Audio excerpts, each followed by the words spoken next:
Agora chegou o grande debate aqui no Expresso CNN para você. A partir de agora, temas relevantes com visões diferentes sobre o mesmo assunto, para que você construa então a sua opinião com a gente.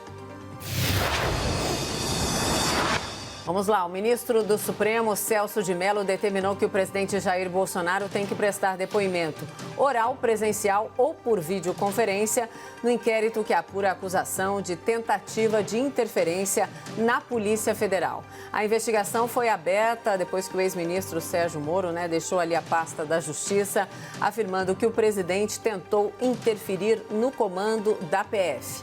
O tema de hoje é correta a decisão de obrigar o depoimento presencial do presidente Bolsonaro?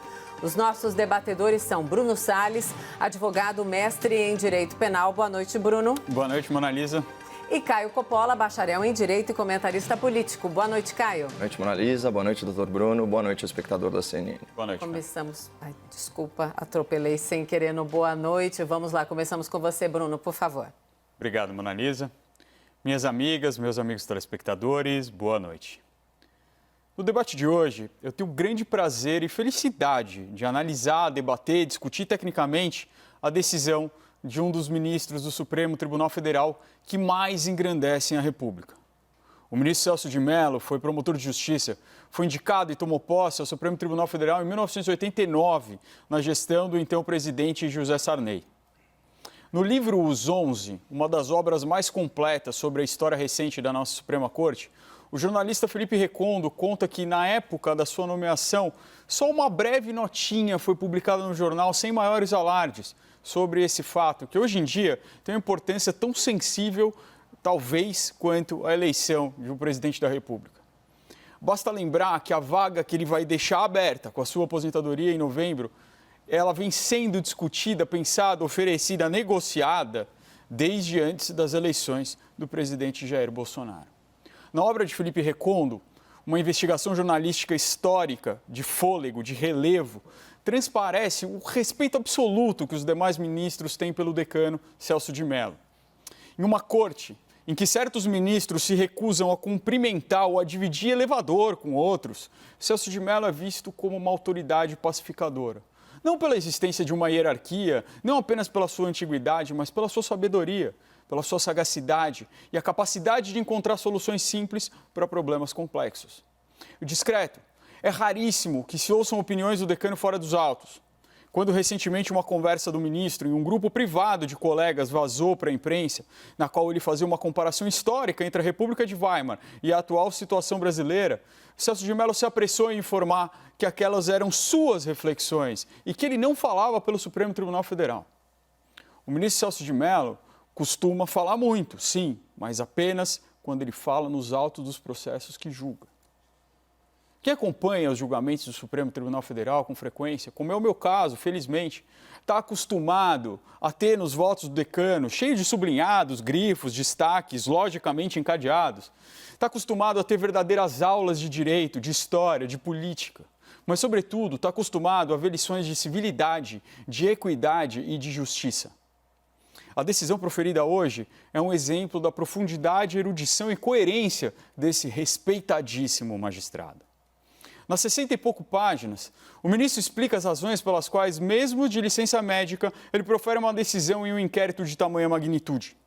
Ele elenca uma série de precedentes que mostram a possibilidade de proferimento de decisão, já que ele tinha os autos conclusos com ele para sua apreciação antes de entrar em licença médica. Que ele frisou ser apenas a 4ª licença médica que ele exerce nos seus mais de 50 anos de carreira pública. Após essas considerações iniciais, o que a gente tem é uma aula de direito constitucional e de processo penal. O que, para os amantes das ciências jurídicas, como é o meu caso, felizmente, é uma decisão para ser saboreada, apreciada, compreendida, aprendida.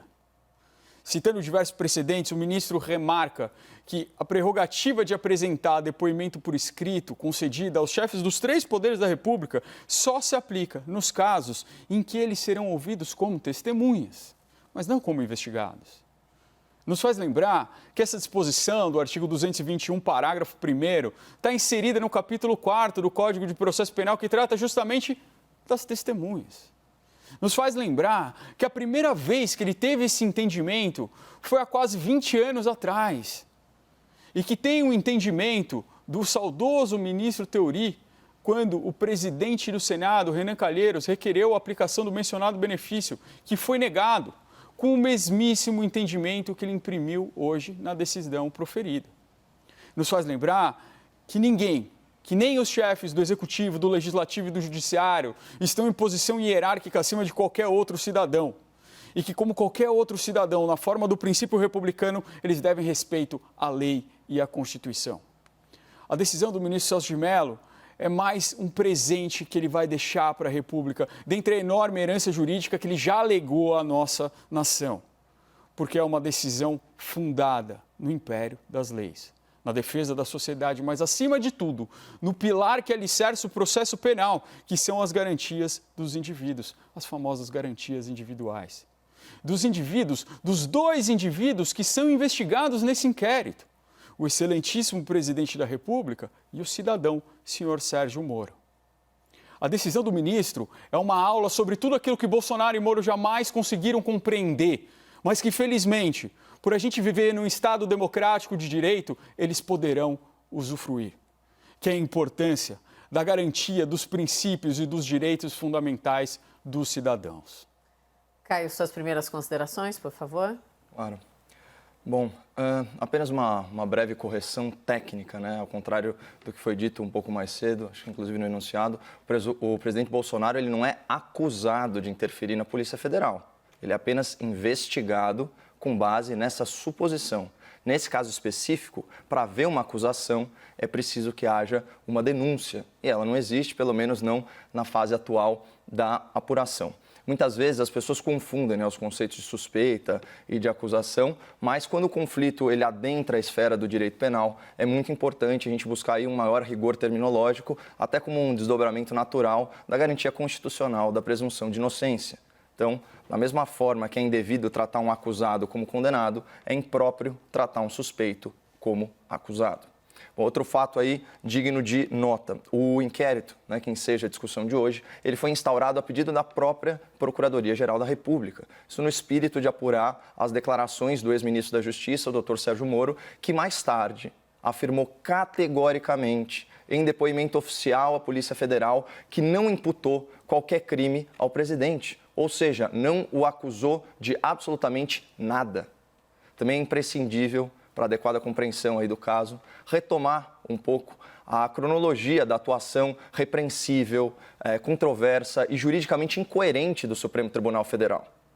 Em 24 de abril, o anúncio midiático e espetaculoso da demissão do Sérgio Moro provocou 3 grandes consequências aí de natureza judicial. Sobre a primeira, eu já fiz alguma referência, né? No mesmo dia da coletiva, o PGR listou todos os possíveis ilícitos supostamente praticados pelo presidente da República e oficiou o STF para instauração de inquérito de forma, diga-se de passagem, muito célere e muito transparente. Mas, por outro lado, nesse mesmo pedido, o procurador aventou explicitamente a hipótese de denunciação caluniosa, isso por parte do ex-ministro da Justiça. Ou seja, é uma investigação, né, pertinente, necessária, mas que atinge ambos os envolvidos.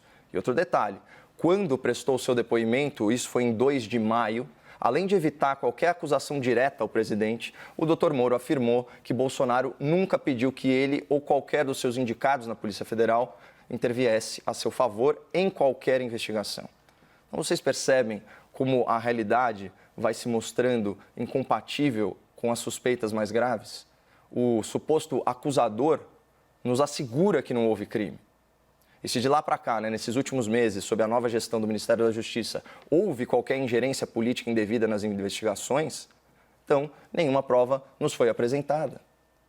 A substituição regular de diretor, de superintendente da Polícia Federal, por si só, não demonstra nada. O presidente da República pode sim destituir, ele pode constituir novos quadros, né, dentro da estrutura federal, quantas vezes ele desejar.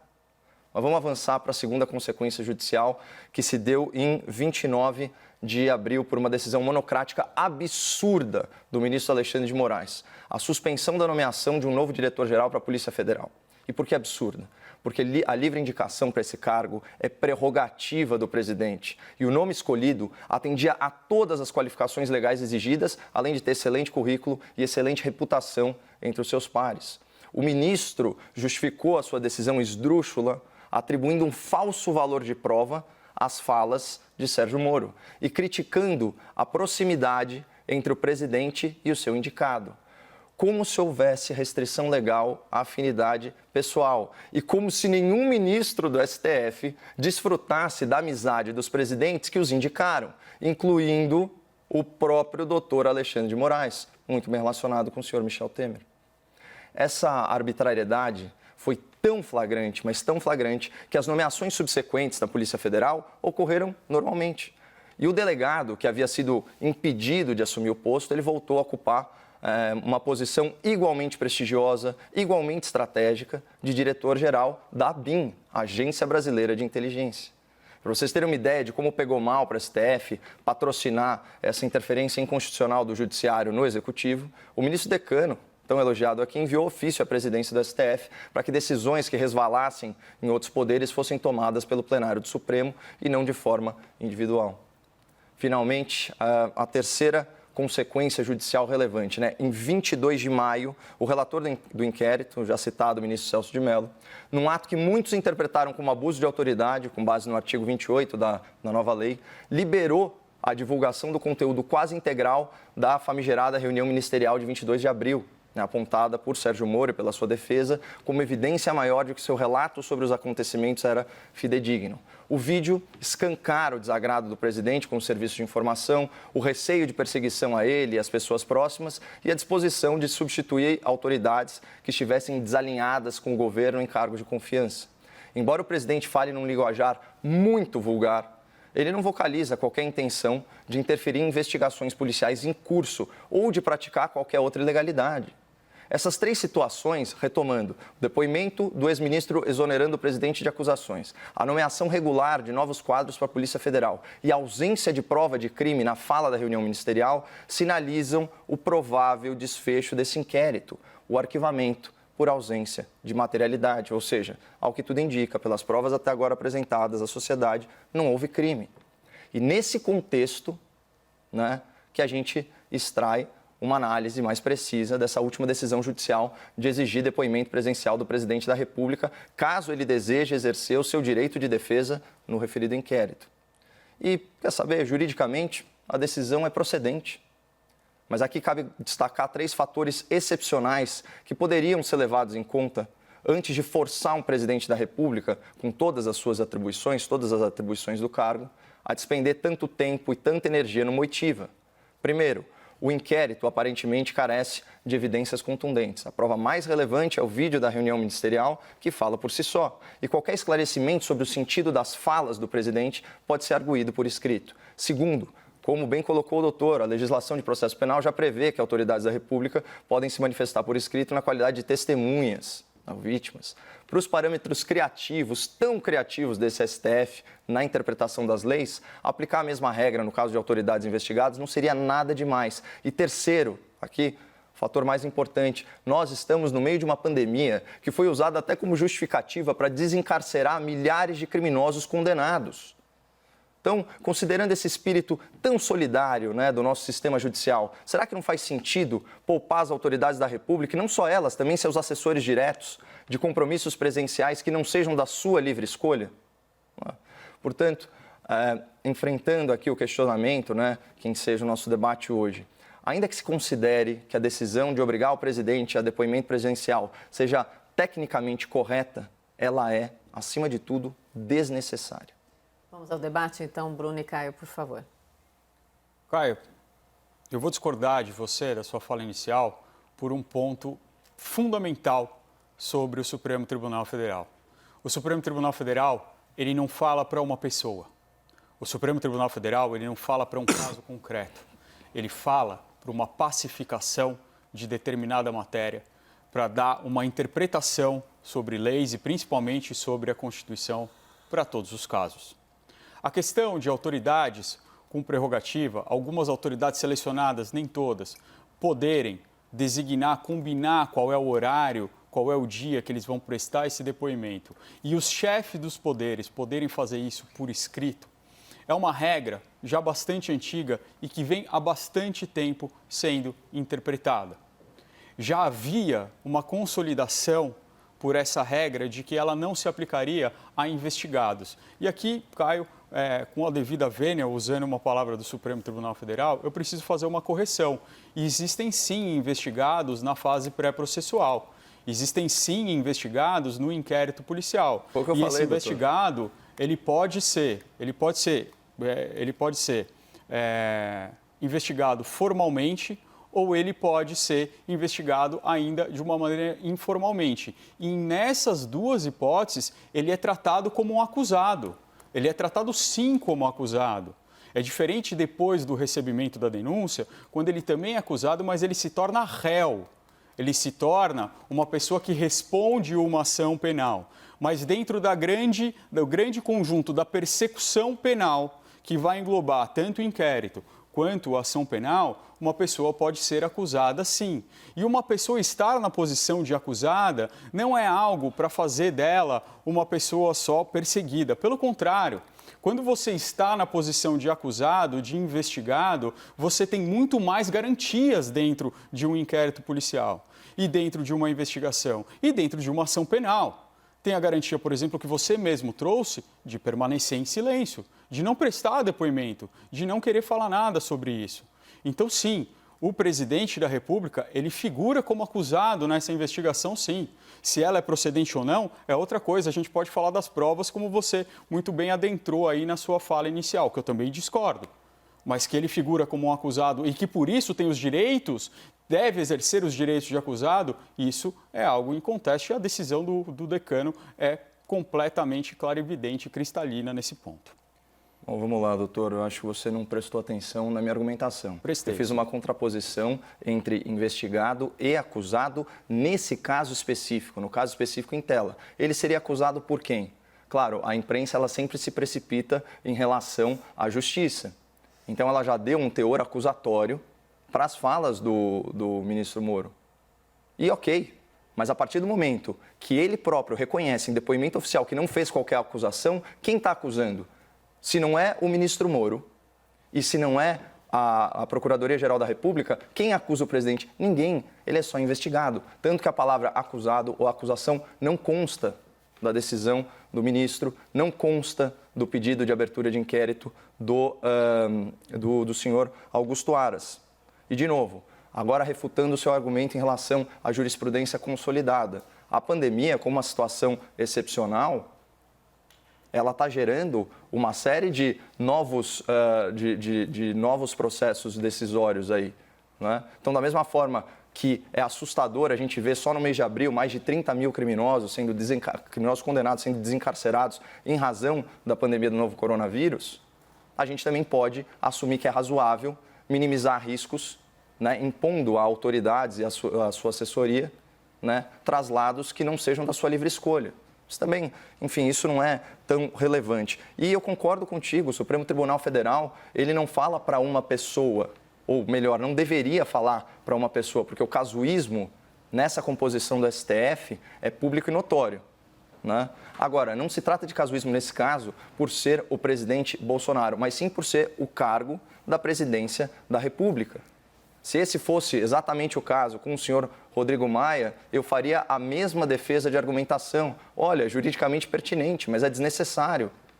Porque o que interessa à sociedade é o quê? É o esclarecimento. Isso pode ser feito por escrito, pode ser feito num segundo momento e não requer, vamos dizer assim, a visita do presidente, né, o depoimento presencial do presidente. Requer sim, Caio, porque há uma diferença muito grande entre a oralidade, que é o princípio, que é a regra do processo penal, de uma petição escrita.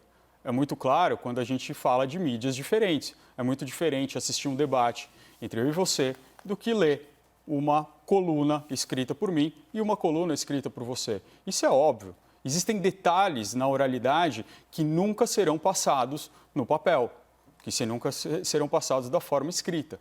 E nesse caso, o que foi feito pelo ministro, ele deu um passo além. E a parte mais importante dessa decisão, de fato, não é se o presidente precisa prestar o depoimento oral ou não. A parte mais importante foi dele franquear a possibilidade dos coacusados, dos co-investigados, de participarem dessa instrução. Porque nesse caso, Caio, embora o ministro Sérgio Moro, muito habilmente, porque ele sabe muito bem o que fez, ele chegou no depoimento e ele disse da seguinte forma: eu não estou fazendo acusações, eu estou trazendo fatos. Um argumento meramente retórico, porque ele também está sendo acusado de denunciação caluniosa. Então, a gente tem um inquérito que a gente tem a seguinte situação. Esse inquérito, ele não pode acabar de uma maneira de simples arquivamento. Porque ou os fatos que o ministro Sérgio Moro trouxeram são verdadeiros, ele chame isso de acusação ou não, ele usa um instrumento retórico, não, eu só trouxe os fatos, quem vai fazer a acusação é o Ministério Público, é o Ministério Público quem acusa, eu só trago os fatos. Se os fatos que ele trouxe são verdadeiros, é necessário que tenha uma denúncia, é necessário que tenha uma proposição de ação penal. Pelo contrário, se esses fatos não forem verdadeiros, se não se conseguir provar que esses fatos que ele imputou ao vivo, em rede nacional, ainda no exercício do cargo de ministro da Justiça, ele cometeu um crime também. Ele cometeu um crime de denunciação caluniosa. E para além dessas insinuações que foram feitas pelo ministro Sérgio Moro, na própria defesa oral que o presidente da República fez, ele revelou fatos gravíssimos. Ele revelou que ele determinou que medidas de diligência fossem determinadas no inquérito da vereadora Marielle Franco. E ainda disse que olhou os depoimentos de um inquérito sigiloso.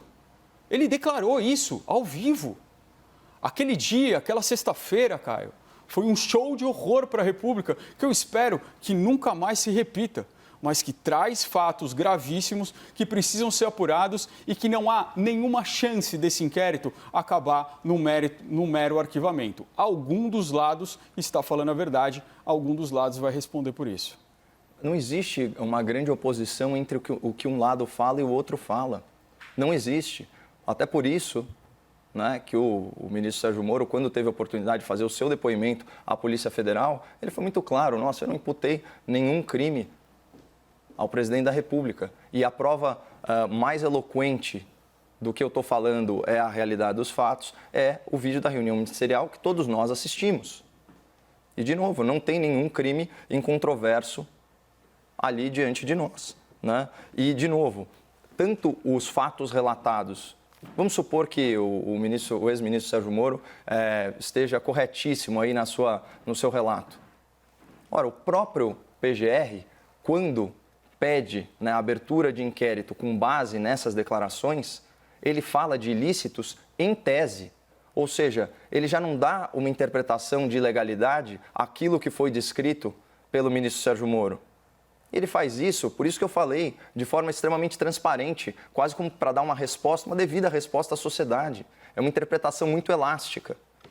Dependendo da forma como aquilo for ampliado, a forma como aquilo for corroborado por documentação, sim, pode configurar ilícito. Já falei aqui várias vezes, se for comprovada interferência indevida do presidente da República em investigação policial, eu vou ser o primeiro a criticar.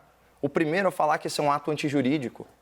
Só que não, o que a gente está vendo é simplesmente interferência prevista na Constituição, da prerrogativa da presidência da República, na indicação de cargos. É disso que se trata aqui. Agora, só voltando, fazendo um contraponto à sua fala inicial, né, do tão elogiado decano, a comparação com a República de Weimar, ou seja, que antecede a ascensão do Terceiro Reich nazista, é um desatino, né, que ele corroborou. Ele disse: não, realmente é a minha mensagem.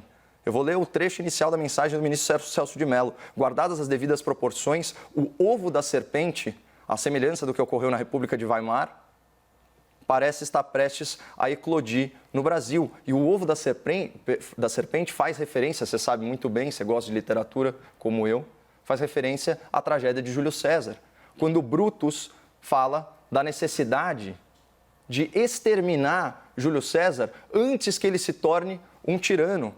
Né? Olha só como é esse texto. Um ovo de serpente que, eclodindo como a sua espécie, cresceria malevolamente, pelo que urge matar na casca. Ou seja, antes que o presidente Bolsonaro, né, nesse delírio de fascismo imaginário, incorra em arroubos autoritários ou em atos autoritários, vamos cuidar para que ele e seus apoiadores, que foram sim comparados pelo ministro decano a nazistas, não ganhem poder, não permaneçam no poder ou não tenham aí, vamos dizer assim, tranquilidade por o exercício da sua cidadania e dos seus direitos políticos. Então, não dá para relevar esse tipo de colocação. Isso daí, inclusive, é uma falácia argumentativa, né? O reductio ad Hitlerum, e é muito triste ver que o decano da corte tenha essa visão, né? Não apenas sobre o presidente da República, mas principalmente sobre os cidadãos que são seus apoiadores. Caio, continua com a palavra, por favor, porque os argumentos finais já começaram e você é o primeiro, por favor. Claro. Só então, já complementando o que eu estava falando, a fala do decano tem inclusive uma tonalidade golpista. Ele diz o seguinte, aspas, bolsonaristas desprezam a liberdade e odeiam a democracia. De onde ele tirou isso? Não é o senhor, doutor, que é tão avesso a generalizações? Vou repetir, bolsonaristas desprezam a liberdade e odeiam a democracia. Essa é a frase do decano do Supremo Tribunal Federal. E é uma frase que me faz, ao invés de lamentar a sua saída, comemorar a sua saída. E eu espero que o presidente Bolsonaro indique para o cargo, né, e que o Senado sabatine e aprove a nomeação, né, de um magistrado que esteja um pouquinho mais alinhado com os reais valores da sociedade brasileira, para equilibrar uma corte que está em completa dissociação, né, com a moralidade nacional, né, com a visão que as pessoas têm, né, do que é justiça. Porque hoje em dia o que a gente vê é um Supremo Tribunal Federal que colocou a justiça a serviço do processo, quando na verdade a gente sabe que é o processo que deve estar a serviço da justiça. E esse caso, mais uma vez, dentro desses inquéritos, assim como tantas outras medidas do Supremo Tribunal Federal, em destaque aqui o inconstitucional inquérito das fake news, é mais um motivo pelo qual essa composição do STF vai entrar para a história como a pior delas. Seus argumentos finais, Bruno, por favor, 1 minuto e meio. Analisa, eu não costumo aqui fazer defesas de pessoas que acabam sendo agredidas, mas o ministro Celso de Mello teve crimes imputados na fala do Caio. Crimes contra a segurança nacional, chamado de golpista, de que quis dar um golpe de Estado numa interpretação de uma fala dele que é simplesmente impossível de dar. Quando ele usa a expressão ovo da serpente, Caio, tenha respeito, eu estou falando. Eu não dou risada quando você está falando. Não fala um absurdo desse. Fala muitos absurdos. Fala impropérios, que eu ouço. Está me acusando de cometer crime, doutor.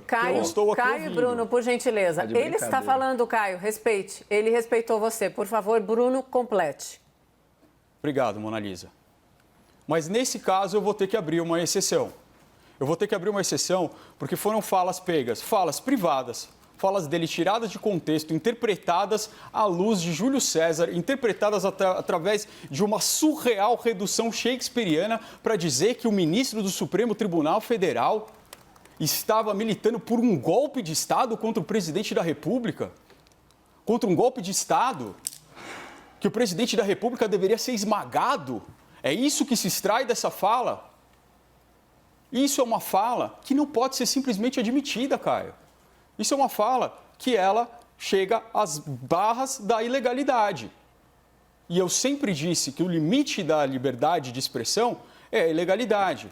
Nós não podemos admitir que uma pessoa tão honrada, que o decano do ministro do Supremo Tribunal Federal, seja devastado assim. Eu não posso admitir que isso aconteça. Eu não posso admitir que a minha fala seja taxada de absurda e que ainda se dê risada dela, porque nós estamos defendendo as instituições e nós estamos defendendo a lei. Não adianta a gente chegar aqui com muitos lugares comuns, o processo deve servir à justiça e não a justiça servir ao processo, que é uma grande falácia, que é uma grande besteira, basta abrir qualquer manual de processo penal, você vai entender isso. E querer devastar uma corte honrada, que eu discordo, que eu já tive muitas liminares indeferidas pelo ministro Celso de Mello e todos os ministros do Supremo Tribunal Federal. Eu já perdi causas no Supremo Tribunal Federal e nem por isso eu acho que o trabalho deles é um trabalho que não honra a República. Nós precisamos ter, acima de tudo, respeito com o Supremo Tribunal Federal e principalmente com o seu decano, o ministro Celso de Mello. Acabou o tempo, debatedores. Obrigada, Bruno. Bom fim de semana. Caio, Obrigado, bom Mona fim Lisa. de semana também. Até segunda-feira.